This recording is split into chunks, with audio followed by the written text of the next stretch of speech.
Ms. Hill, you talked about finding your voice and speaking the truth. Why that message? Well, especially for young people, as we think about the future, of course, we think about young people. And today, even with so many things going on in the world and so many privileges that people enjoy, even today, though, young people sometimes are intimidated. They think that they can't make a difference. They believe that their issues are too small and people don't care about them. And it's important for us to be able to tell them, look, your life matters.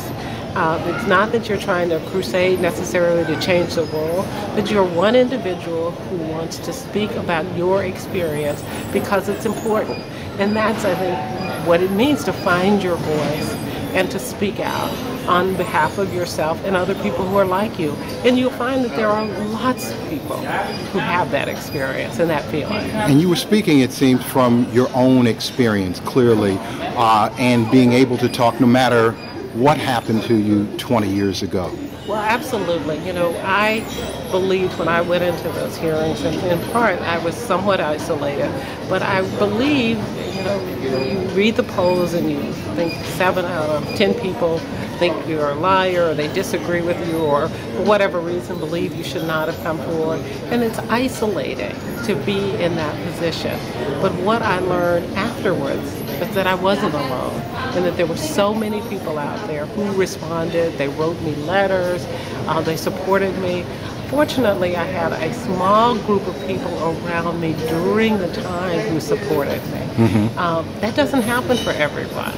And so what people need to know is that even if you don't have that small group around you to tell you to come forward and encourage you, there may still be thousands of other people who share your experience and who are with you in spirit, even though they're not there physically. Your experience changed your life and influenced many, many people. How do you feel about that?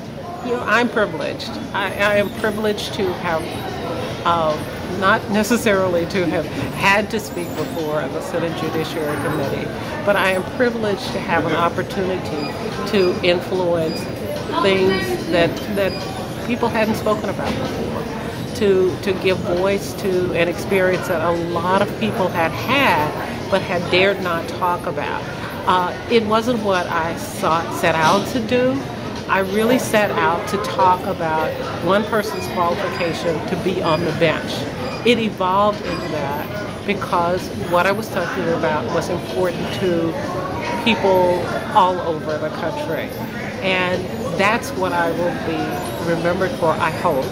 And that's why I continue to use my voice and to be a presence. Last question. What's it mean to be here at the NBA? The NBA, it's really so warm. I use the term home when in my presentation. I really do feel when I come to the NBA that I come home. Not because I've been a lifelong member, but because the things that are here, the things that you're doing, the things that you care about are so familiar to me. And they're what I care about too. We may be working in different venues, but this is really like coming home, sharing with people who care about the same things and are pushing for the same goal, and who have some of the same struggles, but also have some of the same victories and can celebrate together. And so that's what coming to the NBA means to me. It means coming home.